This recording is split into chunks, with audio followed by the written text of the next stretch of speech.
मेरे जो कुछ साल कबल बॉलीवुड की एक मूवी आई योद्धा अकबर, किसने देखी है? बस बड़े घट लोग फिल्मा बंदे हो। अच्छा, योद्धा अकबर में जब आपको पता है Akbar was a Mughal prince और अकबर शहनशाह, we all know that. Lahore का किला जो है वो अकबर ने बनाया, शालीमार बाग लाहौर का, मतलब जो इंडिया का जो मुगल दिल्ली किला है, it was starting from the Akbar. और अकबर ने अपना एक अलग दीन इजाद किया और उसको उसने नाम दिया दीन इलाही। और वो चूंकि इंटरफेथ और इंटर रिलीजियस उसका जो था कॉम्बिनेशन था, उसका बड़ा वो माहिर था। And he always try to bring peace through marriages. जैसे सुलेमान बादशाह के दौर में हम देखते हैं कि सुलेमान के दौर में कोई जंग नहीं हुई और उसके बाप दाऊद ने कोई जंग छड़ी नहीं। ठीक है, सुलेमान के दौर में कोई जंग हुई नहीं और दाऊद के जमाने में कोई जंग होना छोड़ी नहीं। ठीक है जी। कैसे? सुलेमान के बारे दर्ज है 700 तो उसकी क्या थी शहजादियां, 300 हरमे, और आखिरी बुढ़ी कितों लैके आया?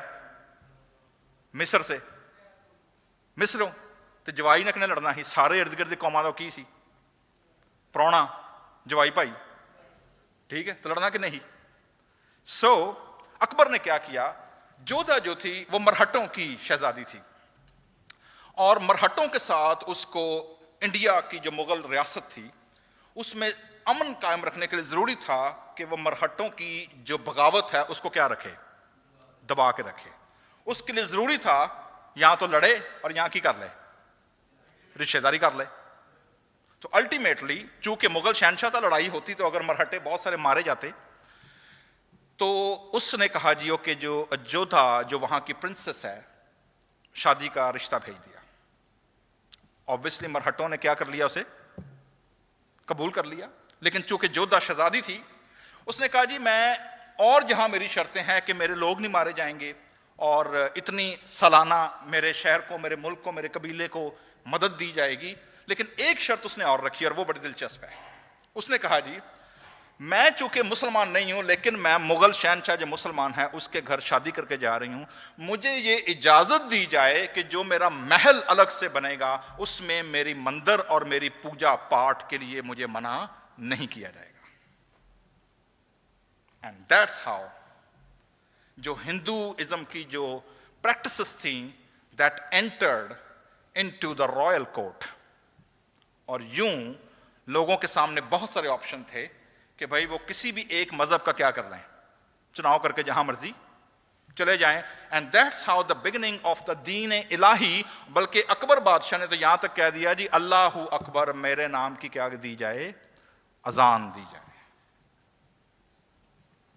आज का जो लेटर है ये लिखा गया है जी थुआतीरा की कलीसिया को, और हम पहुंच गए हैं चौथे खत के ऊपर। और पहले 3 खतूत जो हमने पढ़े हैं, सीखे हैं, मुकाशफा कलीसियाओं को लिखे गए, खुदावन यीशु मसीह ने लिखवाए, डिक्टेट करवाए। और जो स्टेनोग्राफर था वो कौन था जी? यूहन्ना, खुदावन यीशु मसीह का शागिर्द, जो यीशु मसीह की गवाही देने की वजह से पतमोस के जजीरे पर क्या था, कैद। ओल्ड सेंट है, बुजुर्ग है, और खुदावन उससे बुलाता है। और हम देखते हैं जी कि जो पहले 3 खत लिखे गए इफिसस की कलीसिया, नरेट मैंने आपको बता चुका हूं जी कि एक एक टैग लाइन अगर दी जाए उन कलीसियाओं को, तो इफिसस की कलीसिया की क्या थी जी? किसी को याद है क्या टैग लाइन है वो चर्च की? क्या, कौन सा चर्च था वो? लवलेस चर्च, जिसने अपनी पहली मोहब्बत क्या कर दी है, छोड़ दी है। ठीक है जी। दूसरी कलीसिया है स्मुरना की कलीसिया, और स्मुरना की कलीसिया की जो आइडेंटिटी है वो क्या है? सफरिंग चर्च, गमजदा, दुखी, मुसीबतों की मारी हुई कलीसिया है। तीसरी जो है प्रगमन की कलीसिया है, और प्रगमन की जो कलीसिया है उसकी जो टैगलाइन है, उसकी जो पंच लाइन है वो क्या है जी कि प्रगमन की कलीसिया द कॉम्प्रोमाइज चर्च। उसने अपने कल्चर से और अपने कलीसिया की जो बेदीनी है उससे क्या कर लिया है, कॉम्प्रोमाइज कर लिया है। ठीक है जी। गो ये सातों की सातों कलीसियाएं, अगर आप इनका नक्शा देखेंगे इंटरनेट पर, 7 churches of the book of revelation, तो ये आपको नजर आएंगे इफिसस बिल्कुल नीचे, और ये ऐसे क्लॉकवाइज आ रही हैं। ठीक है, सबसे पहले कौन सी आती है लेफ्ट साइड पे, फिर और फिर नीचे, ठीक है जी, क्लॉकवाइज ऐसे इसका डिजाइन आता है। टेक्निकली हर कलीसिया की कोई ना कोई आइडेंटिटी होती है। कुछ कलीसियाएं कहा जाता है शोर बड़ा होता है, कुछ कलीसियाएं कहते हैं यहाँ पर डिसिप्लिन बहुत है, कुछ कलीसियाओं का इवेंट्स पर, एक्टिविटीज पर बड़ा जोर होता है, कुछ कलीसियाएं होती हैं जिनका होता है कि यहाँ की वर्शिप बड़ी अच्छी है। इसी तरह ये कलीसियाएं भी हैं। और थुआतीरा की जो कलीसिया है या थियात्रा इन इंग्लिश में जो है, उसकी आइडेंटिटी ये थी कि ये कलीसिया जो है ये हरामकारी को टॉलरेट करने वाली कलीसिया है। और ये वो कलीसिया है जो इसको लेटर लिखा गया है, वो सातों की सातों कलीसियाओं से लंबा लेटर है। इतना लंबा खत बाकी किसी छठी कलीसिया को लिखा नहीं गया। और ये वो खत है जो कोई भी कलीसिया रिसीव करने के लिए तैयार ना हो। क्यों? क्योंकि इस कलीसिया को खुदा ने जजमेंट के तौर पर लिया है। जज बनकर खुदा ने क्या किया है? खत लिखा है। एज अ जज, अदालत खुदा करेगा, गॉड एज अ जज। हर कलीसिया की पहचान होती है।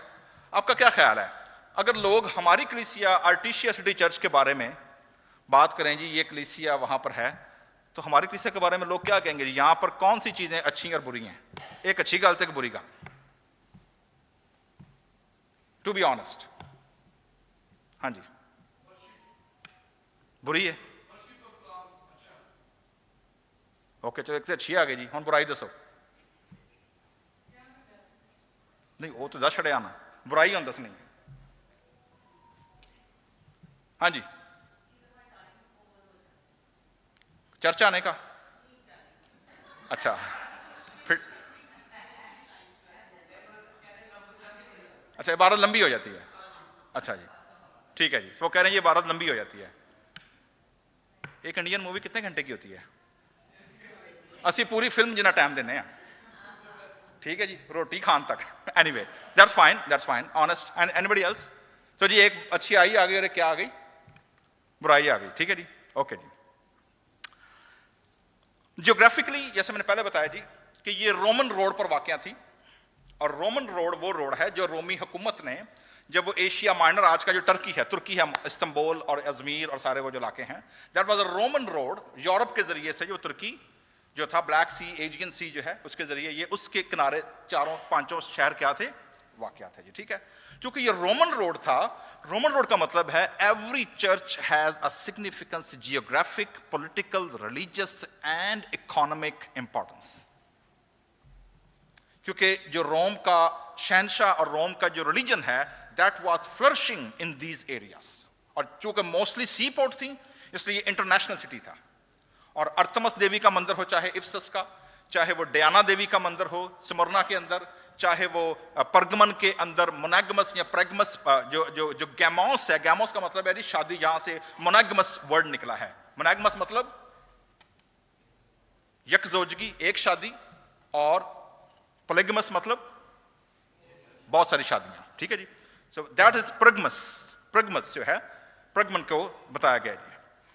सो लेट्स सी जी कि इस कलीसिया को इतना लंबा लेटर लिखने की जरूरत क्यों पेश आई और इस कलीसिया की प्रॉब्लम क्या थी।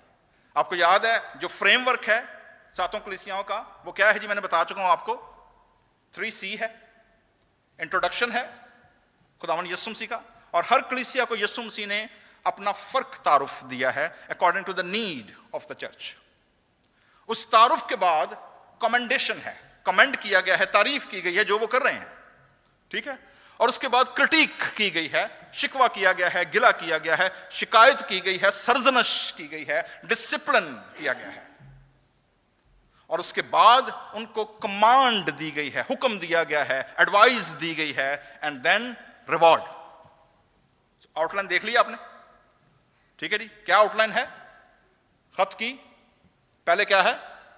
तारुफ, देन तारीफ, फिर शिकवा, शिकायत, फिर मशवरा, और फिर रिवॉर्ड। ओके जी, तो ये आउटलाइन आपने ज़हन में रखनी है। लेट्स डिग इन कि थुआतीरा की कलीसिया में क्या हो रहा है। ओके जी, थुआतीरा की कलीसिया के फरिश्ता मैं आपको बता चुका हूं, यहां फरिश्ते से मुराद दो परों वाला आसमान का फरिश्ता नहीं है। It is Evangelos, the pastor और the leader of the church. So इसलिए पिछले हफ्ते में बहुत सारी दुनिया के अंदर कलीसिया में पास्टर्स एप्रिसिएशन डे मनाए गए। आपने देखा होगा इंटरनेट पर बड़े लोगों ने इसको शेयर किया। और यहां पर भी क्योंकि जो डील है, जो राइटिंग है, जो एड्रेस है, जो कहना चाहिए कि अकाउंटेबिलिटी जो है वो किसकी है? पास्टर की। ठीक है जी, कलीसिया के फरिश्ते को ये लिख तारुफ आया जी, खुदा का बेटा नंबर 1। ओके जी, हमारे मुसलमान दोस्त बिल्कुल इस टाइटल को क्या कर देते हैं? रिजेक्ट कर देते हैं। ठीक है, जबकि हिंदुइज्म में चले जाएं, वो कहेंगे जी इन्ने पवित्र पुत्र पुत्रियां ने एक और सही।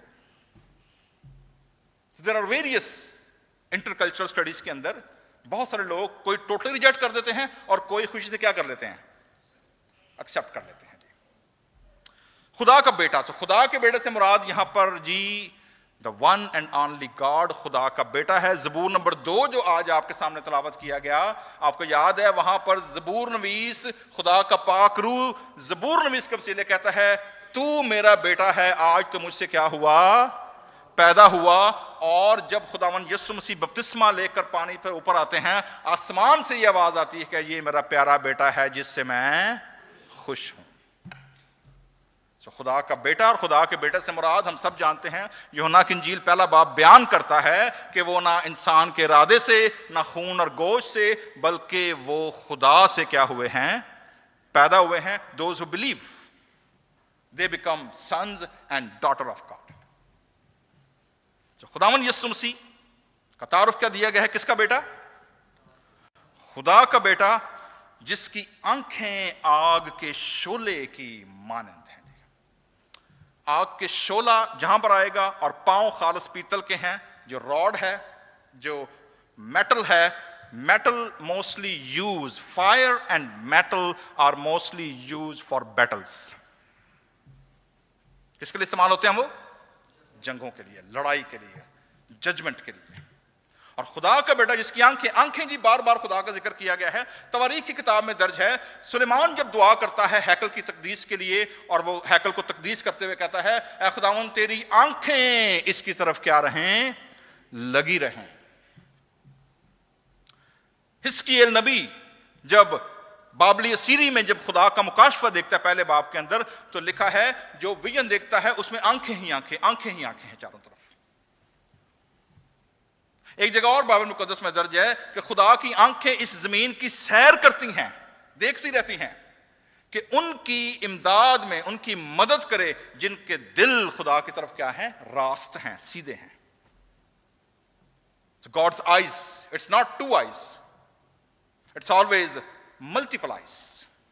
आंखें means God's omnipresence, हर वक्त हर जगह खुदा क्या कर रहा है? देख रहा है। और खालिस पीतल जो है, जब वो लोहे आग में से गुजारा जाता है, it become a strong metal. और यहां पर पैर से मुराद है जो कि क्या करे? उनको ट्रैम्पल करे, उनको पैरों तले रौंद डाले। ये फरमाता है। तो तारुफ आ गया जी। इट मींस आग के शोला, लेजर बीम्स, फायरी क्या करने लगी हैं? जजमेंट, अदालत होने लगी है। 19वीं आयत, ही नोज, और क्या जानता है जी? मैं तेरे कामों, एक काम नहीं, प्रोजेक्ट्स में तेरे सारे जानता हूं। तेरी मोहब्बत, ये बड़ा दिलचस्प है जी। मोहब्बत क्यों?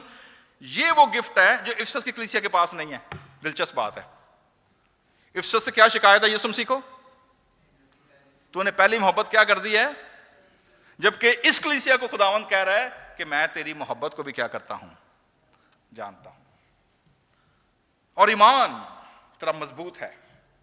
खिदमत, ओ जी डाइकनोस, यहां से लफ्ज डीकन निकला है, जो तेरी खिदमत है, जो तो कलीसिया के लोगों की, कलाम की मुनादी की, डिसिप्लिन की, बढ़ोती की जो खिदमत है तेरी, और तेरे सब्र को भी जानता हूं। 5-fold मिनिस्ट्री है इस चर्च की जिसको खुदावन यीशु मसीह कमेंड कर रहे हैं। कौन कौन सी है? तेरे वर्क्स, देन मोहब्बत, खिदमत और सब्र। ठीक है जी। तो यीशु मसीह जानते हैं। तो मेरे अजीजों, बीइंग अ चर्च, अगर आप इनमें से किसी भी दौर में से गुजर रहे हैं तो यीशु मसीह क्या करते हैं? इसको जानते हैं। आपकी खिदमत भी जानी जा रही है, आपका सब्र भी, आपकी मोहब्बत भी, और आपका ईमान भी। और एक और दिलचस्प बात है, वो ये कि तेरे न्यू इनिशिएटिव्स, तेरे न्यू प्रोजेक्ट जो हैं वो पुराने प्रोजेक्ट से ज्यादा अच्छे हैं। ओके जी, फ्रेश पर्सपेक्टिव है उसके अंदर, उसमें नई बातें हैं। क्या है कि तेरे पिछले काम, न्यू वर्क्स जो हैं वो क्या हैं? गुजरे हुए कामों से क्या हैं? ज्यादा हैं। तो एक ही जगह स्टैटिक नहीं हो गया, यू आर ग्रोइंग, आउटरीच बढ़ रही हैं, क्रिएटिव आइडियाज बढ़ रहे हैं। कहीं क्रिसमस प्ले हो रहा है, कहीं ज़बूर फेस्टिवल हो रहा है, कहीं चर्च प्लांट हो रहा है जी, कि पादरी दी आउणियां वेखो तो जानियां वेखो, हैं? तो खुदावन इन सब चीजों से क्या है? वाकिफ हैं जी। ओके। पर ये जब पर आता है ना, या नेवरदिलेस, हाउएवर, हेंस, फिर वहां पर खतरे की घंटी बजती है। अच्छा जी, होन क्यों लगा है? सारा कुछ ठीक जा रहा है, everything was good, honeymoon period चल रहा था, एवरीथिंग वाज गुड, होन की हो गया? क्या जी? पर मुझे तुझसे ये शिकायत है। ये शिकायत बड़ी यूनिक है जी, दिलचस्प बात है, क्योंकि जैसे मैंने पहले बताया है कि ये जजमेंट और अब जो आगे करैक्टर आने वाला है, ये ओल्ड टेस्टामेंट का बड़ा इन्फ्लुएंशियल करैक्टर है, जिसने एलिया नबी जैसे बंदे को स्ट्राइक आउट कर दिया। ओ दुआ करके मैं खुदा ना मिन्नू लिला मैरी ये बीबी तो जान छड़ा।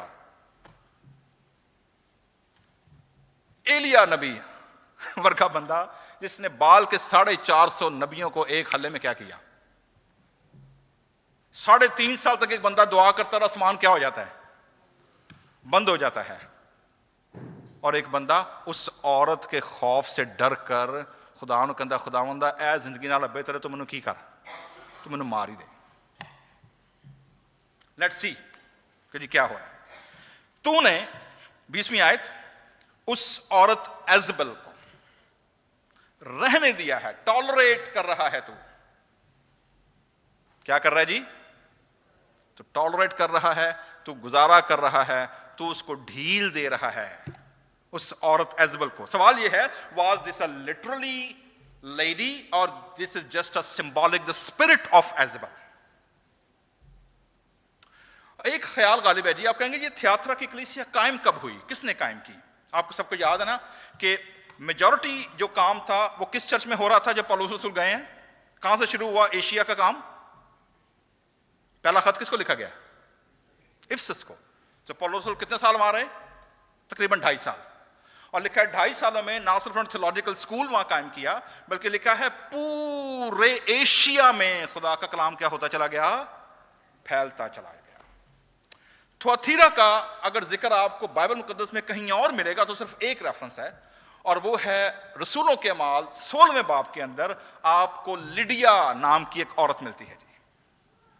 और लिडिया जो है, she was a business women, और उसके बारे कहा जाता है कि वो किर्म्स बेचने वाली, वो किर्म्स जो है पर्पल, या जो जिसे आज के दौर में टर्किश रेड कलर कहा जाता है। प्रदीप ने शर्ट पाई है, प्रदीप किधर गया? प्रदीप जरा खलो, जरा शर्ट बहा लो का। प्रीति भी जो कलर पा, प्रीति खलो जरा। हाँ जी, तो मेरा ख्याल है ये जो कलर है ना प्रदीप वाला, Turkish red, this is called किर्मजी कलर। Thank you. तो ये कलर जो है ये उसका बिजनेस करती थी, और ये जो बिजनेस था, चूंकि मैंने बताया ये सारे शहर कहां वाक़या थे? समुद्र के किनारे। तो जो एक फिश होती थी, उस फिश को जब निकालते उसके शेल में से ये कलर क्या होता था? निकलता था। And that was colour only accessible to the elite class, to the ruling class. इसलिए जो लिडिया है जिसका जिक्र किया, जिसके वसीले से थुआतीरा की कलीसिया कायम हुई, जब पौलुस रसूल को उसने देखा दुआ करते मुनादी करते हुए, तो she was a woman, Lydia, जिसने यूरोप के अंदर, थुआतीरा के अंदर कहा जी मेरा घर हाजिर है और आओ और मेरे घर में तुम लोग कलीसिया क्या करो? शुरू करो। सो दैट्स हाउ थुआतीरा के अंदर कलीसिया क्या होती है? कायम होती है जी, विद वन वुमन। उसके अगेंस्ट एक और औरत का जिक्र है और ओल्ड टेस्टामेंट करैक्टर दिया गया है। और जो पहली तिलावत आपके सामने की गई है, आल्दो इसका अंजाम इस औरत का बड़ा दर्दनाक हुआ जी, बड़ा हैबतनाक हुआ एजबल का। लेकिन यहां पर इस चर्च में जो एजबल की स्पिरिट है वो क्या है, वो क्या कर रही है, ठीक है जी, जो अपने आप को नबिया कहती है, लो जी एक ते उतों क्या करती है वो, तूने उसे टॉलरेट किया है, उतों टीचर भी बनी है। अपने आप को क्या कहती है, नबिया, प्रॉफिटिस, टीचर बनी हुई है वो। और टीचर बन के वो लोगों का बेड़ा गर्क करी होने रही है। और क्या बेड़ा गर्क कर रही है, मेरे बंदों को, मेरे डायकोनियास, मेरे खिदमत गुजारों को, जो यीशु मसीह के बंदे, जो खादम हैं, उनको क्या कर रही है, कितने गुनाह कर रही है जी। बाइबल तो कोल ने पढ़ो, हरामकारी एक तो सिखा रही है, और नंबर 2 क्या कहती है कि तुसी की करो, तुसी जेड़ा बुत प्रस्ती करदे ना जाके, तुसी ओनू भी कोई गल नहीं, तुसी उधर भी टुर जाओ, इधर भी टुर जाओ, भी कर लो, भी करो, की फर्क पैंदा, गिरजे भी होया करो। बुतों की कुर्बानियां खाने की क्या देती है, तालीम। ऑलवेज चर्चेस को जितने लेटर लिखे गए हैं आप देखेंगे, जो मोर फोकस है वो किस पर है, टीचिंग, डॉक्ट्राइन। जिस चर्च की, जिस कलीसिया की तालीम बाइबल के उलट हो जाएगी, ट्रेडिशन पर आ जाएगी, मैन मेड चीजों पर आ जाएगी, कलाम से कॉन्ट्राडिक्ट कर जाएगी, हमारे पास सबसे बड़ी ग्रिड, हमारे पास सबसे बड़ा जो फ्रेमवर्क, सबसे बड़ा जो फिल्टर है किसी भी चर्च की प्रैक्टिसेस को जानने का, वो उनकी तालीम, उनका ट्रेडिशन, उनका पादरी नहीं है, वो क्या है, खुदा का कलाम है कि बाइबल क्या कहती है। सो मेरे बंदों को 2 गुनाह है जी इस औरत के, ठीक है। एक तो ये इलिसिट जो रिलेशनशिप्स हैं, हरामकारी। और हरामकारी ये नहीं है कि ऐसी हरामकारी नहीं है कि जाकर जहां मर्जी, बल्कि पेशावराना और प्रॉपर रिलीजियस टच के साथ है। आजकल पाकिस्तान में आपको पता ना, एक वो टीवी पर मॉर्निंग शो में खवातीन ने बड़ा इशू उठाया हुआ है हलाला कराने का। किसी को पता है हलाला क्या है? मुसलमानों में दसो, किसी ने पता है हलाला क्या है, क्या बुला है?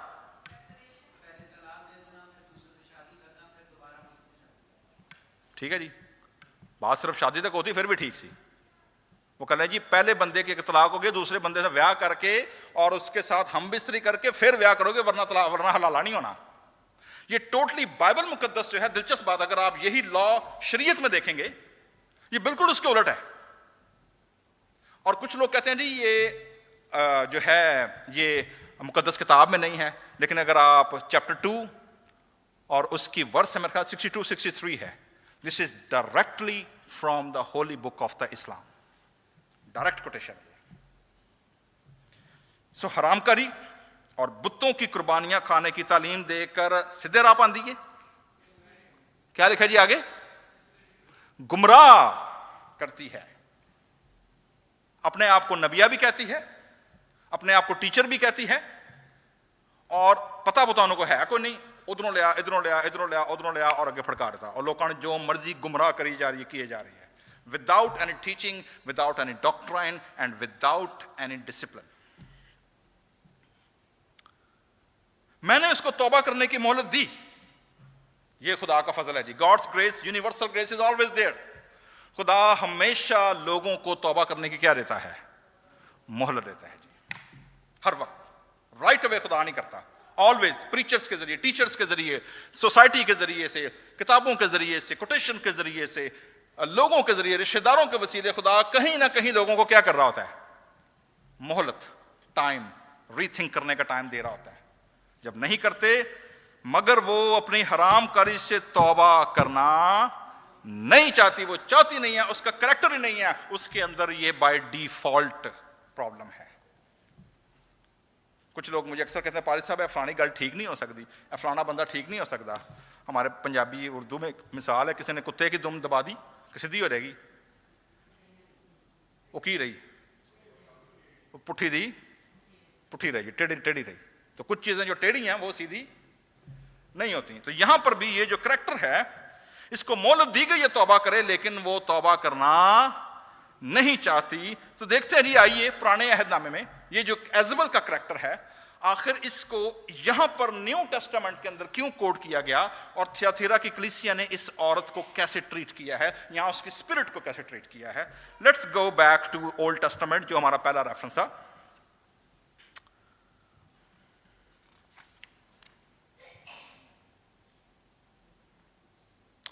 The spirit of Jezebel. अगर आप सलातीन की पहली किताब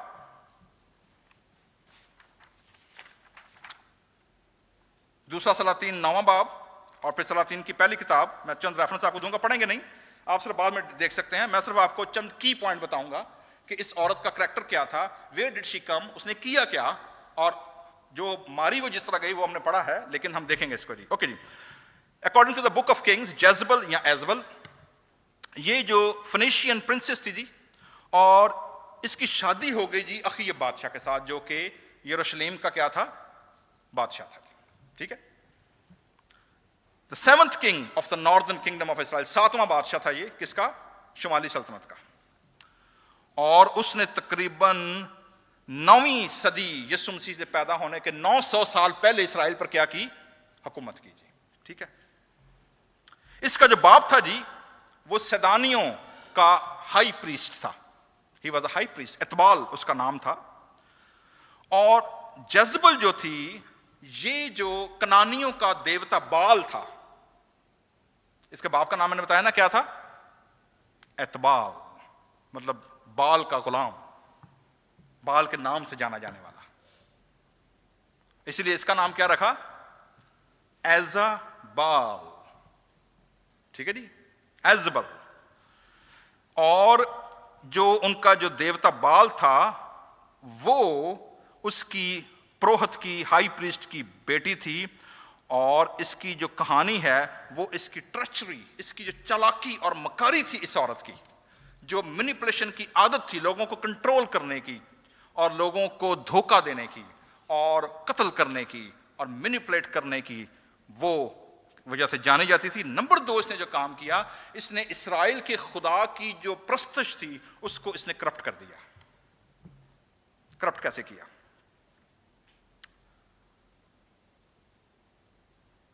अखीब बादशाह, पहला सलातीन 16वें बाब में ये कहानी है जी, शुरू होता है जहां से, first Kings chapter 16 30 to 31। Through political arrangements high priest ने अपनी बेटी की शादी किससे करा दी, अखीब से, इस्राएल के बादशाह थे। और यूं वो इस्राएल की क्या बन गई, मलका, क्वीन बन गई जी। और बिफोर बिकमिंग किंग, एतबाल वो एस्तारात का, जो अस्तारात देवी, अस्तारात का नाम आपने सुना ना बाइबल मुकद्दस में, अस्तारात की पूजा, और वो भी वहां मौजूद थी, जो कि सूरज देवता जाना जाता था फिनिशियों का। सो जेजबल जो थी 18वें बाब के अंदर आप देखेंगे कि ये अल्टीमेटली क्वीन बन गई। क्वीन बन गई जैसे मैंने पहले बताया है, अजोधा अकबर वाली। ठीक है। इसने क्या किया, ने कहा जी मैं शादी करके जाऊंगी, लेकिन मेरे साथ कौन जाएंगे, मेरे प्रीस्ट भी जाएंगे, और कौन जाएंगे, मेरे देवता भी जाएंगे, और उनकी प्रैक्टिस भी जाएगी। सो यूं इस्राएल की सल्तनत में हैकल को आस्ता आस्ता जंग लगना, ताले पड़ने, और हैकल वाल किसी का मुंह नहीं होता, क्योंकि यहां पर क्या होती थी हर वक्त, अभी तो पार्टी, उत्थे तो पार्टी हले शुरू ही होंगी थी। पब्लिक किधर जाएगी, पार्टी वाल जाएगी जी। ठीक है ना, ना सिर्फ पार्टी है बल्कि पार्टी के साथ डांस भी है, शराब है और शबाब है, और नचांगे सारी रात, जिथे वेखा तवा परात, उत्थे नचा सारी रात। पंजाबियों ने मिसाल ना, जिथे वेखा तवा परात, उत्थे नचा सारी रात। तो ये सीन होता रहा वहां पर। तो हैकल वाल कितने मुंह करना ही। ठीक है जी। सो क्या हुआ जी, इस औरत ने ना सिर्फ ये कि अपने मजहब को प्रमोट करना शुरू किया, बल्कि काहिनों को भी लाना शुरू किया। और उल्टा इसने क्या किया कि जो नबी थे और जो काहिन थे उनका इसने कत्ल करवाना क्या कर दिया, शुरू कर, उनको मारना शुरू कर दिया। आपको याद है ना, जब एलिया जब जाकर वो मिला है जो इसकी फौज का सरदार था, उसने कहा जी एजबल ने सारे नबियों को क्या करवा दिया है, आंदा जी मैं अकेला बचा। उन्हें कहा तू अकेला नहीं बचा, खुदा ने हले भी 650 बंदा की रखा हुआ है भी, डोंट वरी, तू कल्ला नहीं है, ठीक है। सो आप देखेंगे कि God was already working, and then एक नबी खुदा ने खड़ा किया जिसने इसको इनकाउंटर किया, एंड दैट वाज एलाइजा। एलिया नबी को खुदा ने खड़ा किया, और एलिया नबी आता है और वो इसके नबियों का मुकाबला करता है। आपको याद ना, जब आसमान से आ गई बैल, लकड़ी, पत्थर सब क्या कर गई, और 450 नबियों को एलिया ने क्या करवाया वहां पर, उनको कत्ल करवाया। ना सिर्फ ये, करप्ट वर्शिप कर दी, हरामकारी ले आई, तालीम गलत देना शुरू कर दी, नबियों को कत्ल करना शुरू किया, हैकल को ताले लगवा दिए, और सारा काम खत्म, और लोग परेशान हो गए कि भाई क्या करें, क्योंकि सरकारी सरपरस्ती में फंडिंग के साथ पार्टी सारी रात की अंधी चलती थी। ना सिर्फ ये, एक और बड़ा अहम वाकया जी, जेजबल को और नबूत नाम का, नेवत नाम का एक बंदा है जी, पहला सलातीन 21वें बाब और 22वें बाब में ये स्टोरी है। तो जो उसका शौहर था अखीब, उसको एक खेत पसंद आ गया। अब खेत जो था बादशाह के महल के साथ था, लेकिन उस खेत का मालिक जो था वो इस्राएली निबोत, उसने, बादशाह ने उसको ऑफर दी कि भाई ये प्रॉपर्टी मुझे क्या कर दे, बेच दे। उन्होंने कहा जा जाकर नट जा, बादशाह आएगा अपने घर का, मेरे बापदादा की जगह मैं नहीं बेचनी। बादशाह अपना मुंह सो रोना जला के जा, बुढ़ी की गोदी जाके बेटा रोन लग पिया, सुलगना शुरू। उन्हें कहा माई बेबी व्हाट्स हैपन, की होया तो रोना क्यों है पिया, दस ते है। अंदाजा करें इसराइल का बादशाह है, ठीक है, और बेबी नू खेत नहीं मिलया, तो बेबी जाके बुढ़ी सामने बां बां करना शुरू हो गया। उन्होंने कहा दस होया कि तना, स्टोरी पढ़े, आपको फनी स्टोरी लगे तो आपको यकीन नहीं आएगा यार वाकई ऐसा लिखा हुआ है। उन्होंने कहा दस होया की है। उन्होंने कहा गवांढी साडा वे खेत नहीं दे रहा। मैं जरा इसको रीफ्रेज कर रहा हूं, ऐसा मतलब आप पढ़ेंगे आपको नजर आ जाएगा स्टोरी क्या बनी है वहां पर, ठीक है। तो रीफ्रेज मैं कर रहा हूं इसको। उन्होंने कहा उठ मैं तेरे दसा, तू बादशाह कर इसराइल दा, तू कर बादशाह, तेन एक बंदा खेत नहीं दे रहा और तू आके इतने बामा शुरू कर देती है, और आ मैं तेन लैके देनी आ। पढ़े स्टोरी, आपको आइडिया हो जाएगा क्या हो रहा है। First Kings chapter 21-22। इस औरत ने क्या किया, इन्हें कहा जी अच्छा, पहले तो उसने क्या किया, दो बंदे पकड़े, उनको कहा भाई ये बंदा जो है ना, इस बंदे को गायब करवाना है, क्या करें। मैं कहा जो इनको गायब नहीं कर सकते, ब्लास्फेमी का इल्जाम लगाओ। कॉमन सेंस पाकिस्तानी लोग जानते हैं, इंडिया के लोग भी जानते हैं ब्लास्फेमी कैसे लगती है ठीक है। उन्होंने कहा जी बंदे फड़ो और इसके खिलाफ फतवा दे दो कि इसने जो है वो क्या कर दी है, गुस्ताखी कर दी है हैकल के खिलाफ, शरीयत के खिलाफ, और इसको संसार करके मार दो। ज़ाहिर पेड लोग थे, वो गए, उन्हें ब्लास्फेमी लाई। पब्लिक आपको पता है मॉब वायलेंस करना बड़ा आसान है, लोग पत्थर चुके मार मार ने बहुत की कर दिता, फड़कारता। जब इजबल को इतला मिली जी काम हो गया, गई अंधे बेबी जाओ and go and take over, खेत तेरे कोल जा फड़, नाउ यू आर डन। बादशाह ने यकीन ना आया, गया जी, and you were be surprise कि जनाब उसने वो खेत जाकर उस पर क्या कर लिया, कब्जा कर लिया। अच्छा सो मेरे जीजो, खुदा ने एलिया नबी को भेजा, जा और अखीब को कह दे कि तेरे दिन क्या हो गए हैं, पूरे हो गए हैं ना, जितनी मोहलत तुझे देनी थी मैं क्या कर चुका, दे चुका, नाउ यू आर गॉन। आल दो एलिया के दौर में नहीं ऐसा हुआ, हुआ किसके दौर में, अलीशा नबी। एलिया आसमान पर चला गया और कौन दोबारा उभरता है, अलीशा, और अलीशा को फिर खुदा भेजता है कि जा और मसा करके आ याहू बिन निमसी को, और दूसरे को सरदार काहिन मसा कर और बादशाह मसा कर, and they will do my work. So corrupt कर दिया इसने वर्शिप को। People were deeply divided into either worshipping and serving बाल और द लॉर्ड।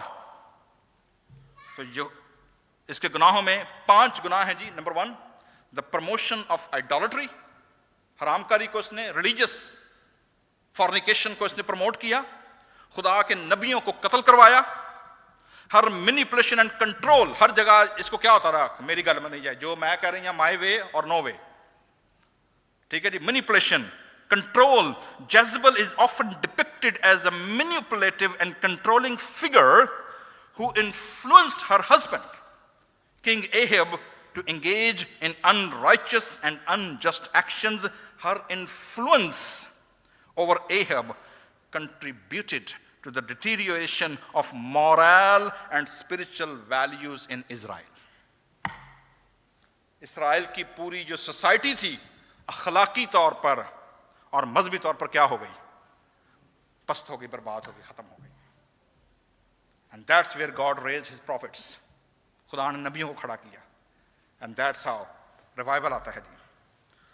So जी, जब इसका वक्त आ गया, हुकूमत चेंज हो गई, इसका शौहर मारा गया जंग में, लड़ाई हुई, खुदा ने जिस बंदे को खड़ा किया, याहू, नेक्स्ट जनरेशन जो बादशाही करेगी, उत्तों हुण बीबी दे चरित्र वेखो, जरा कम वेखो तुसीं.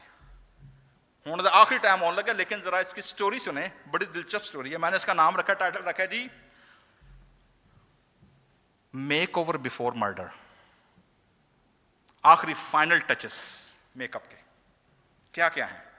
जो पहला रेफरेंस पढ़ा गया ना, जरा देखें क्या हुआ है. जरा कम वेखो थी माई दे. 2 किंग्स 9:30-37. अब आपको समझ आएगी जब ये रेफरेंस पढ़ा जाएगा दोबारा.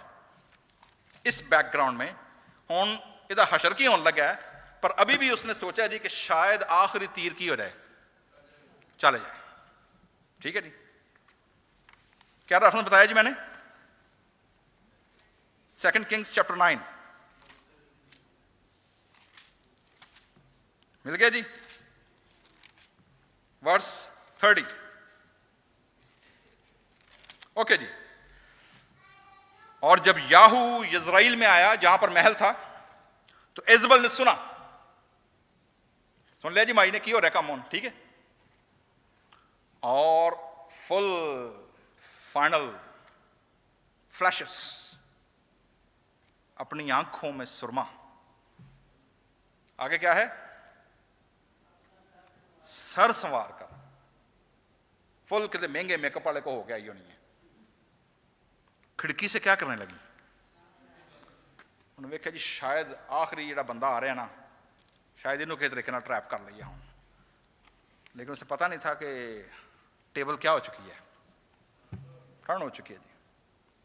फाटक में दाखिल हुआ और कहने लगी, ए जिमरी, याहू जिमरी के घराने से था जी, अपने आका के कातिल, वो तो टीज करन लई ओनू, खैर ते है. ओके ना, आंदे नजर आउंदे अज कलम कले, खैर ते है. हाँ जी, पिछली रात सो कलम कले, अज खैर ते है. ये हमारे ईसानगरी के शायर थे जी, एक उनकी शायर नज़म है ये, खैर तो है. याहू ने वेख्या उत्ते, उन्हें कहा लै बई ए फितना जे. उन्हें कहा जी ए बुराई जे, पहला इनू मारो. जिमरी ने उन्हें वेख्या उत्ते और उन्हें वहीं से आवाज लगाई. उन्हें कहा जी मेरी तरफ कौन है? क्या आवाज लगाई है उसने? मेरी तरफ कौन है? और वेखो मारन कौन आए ने? खुसरे. इतनी पावरफुल बीबी, इतना पावरफुल रोल, क्वीन, और इतनी बड़ी सल्तनत पे हुकूमत करने वाली, मारी कितना हो गई? खुसरे आंदे. उन्होंने क्या किया? उन्होंने आप ही भी नहीं मारिया. उन्होंने क्या किया? वो जिथे खलोती थी ना, उन्होंने पिछों लत मारी होनी है. उन्होंने कहा जा थले जा. और जैसे वो गिरी है, क्या लिखा जी? उन्होंने देखा, उन्होंने कहा इसे नीचे गिरा दो, ये इस काबिल नहीं है कि तलवार नाल की किया जाएगा, इसको क्या करो. लिखा है उन्होंने उसे और उसके खून की छींटें दीवार पर और घोड़ों पर पड़ी, और इसने इसे पांव तले क्या कर दिया, क्योंकि पूरी आर्मी गुजर रही थी ना. उन्हें परवाह नहीं की थले क्वीन की लाश, एक दी लाश है. जब इनकलाब आया है, घोड़ियां के नाल ही उन्हें बॉडी की कर दिता है, रौंद डाला उन्हें. प्रॉपर बरियल तक इस औरत को नसीब नहीं हुआ जी. और जब ये अंदर आया, पार्टी वार्टी की थी, इन्हें भाई ने रेस्ट की है, फिर उसे ख्याल आया. उन्होंने कहा यार जा जाके पता करो बीबी दा, उस खबीस औरत दा. और कुछ नहीं, चलो शहजादी तो है सी ना, जाके दफना दो. कुछ भी हुआ उसके साथ. सिपाही गए लाश ढूंढने. क्या लिखा जी? सिर्फ क्या मिला जी? स्कल. और क्या मिला जी? बाकी सब कुछ घोड़ों के समों तले क्या हो गया जी. And that's how Elijah prophesied. That's interesting. ये बिल्कुल एलिया की किसके मुताबिक हुआ? नबूवत के मुताबिक हुआ. सो मेरे जीजो, आपने देख लिया जी इसके साथ क्या हशर हुआ है। तौबा करनी नहीं चाहती, देख खुदावंद फरमाता है जी क्या करूंगा, मैं उसको बिस्तर पर डालता हूं और जो उसके साथ ज़िना करते हैं अगर उसके कामों से तौबा ना करें तो उनको बड़ी मुसीबत, छोटी मुसीबत नहीं, कितनी मुसीबत, बड़ी मुसीबत है जी।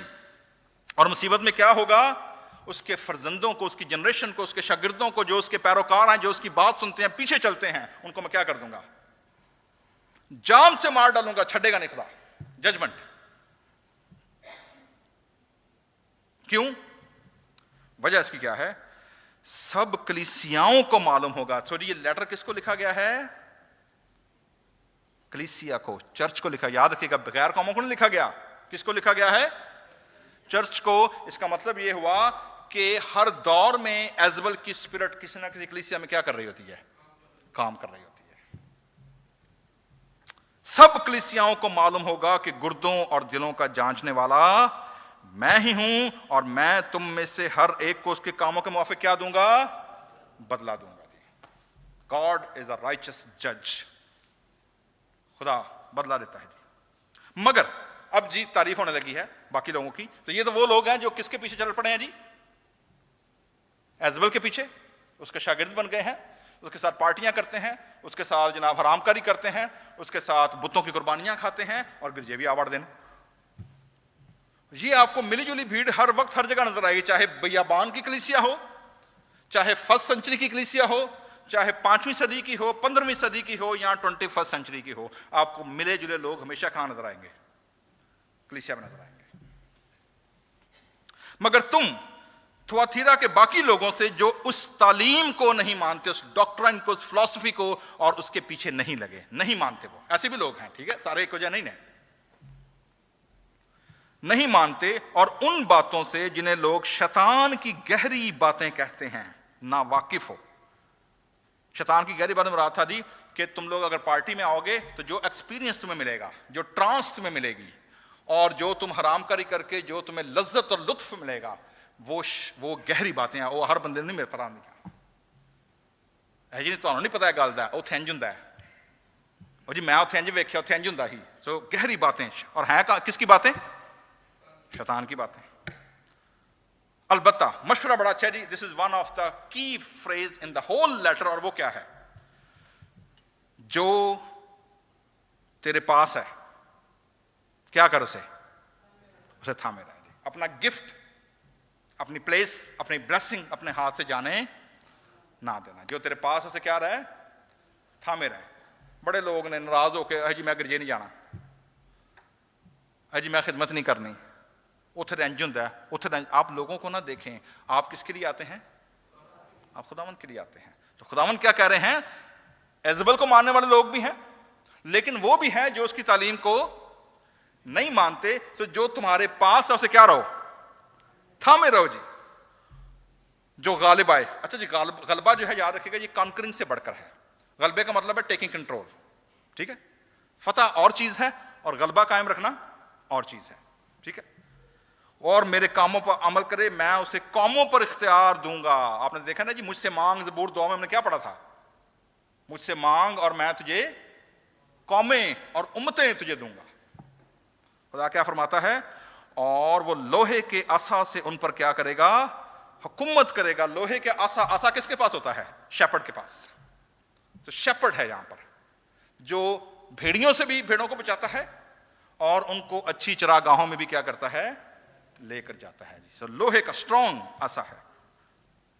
जिस तरह कुम्हार के बर्तन चकनाचूर हो जाते हैं, चुनाचे मैंने भी ऐसा इख्तियार अपने बाप से पाया है। तो अथॉरिटी चर्च की कहां से आई है, आसमान से।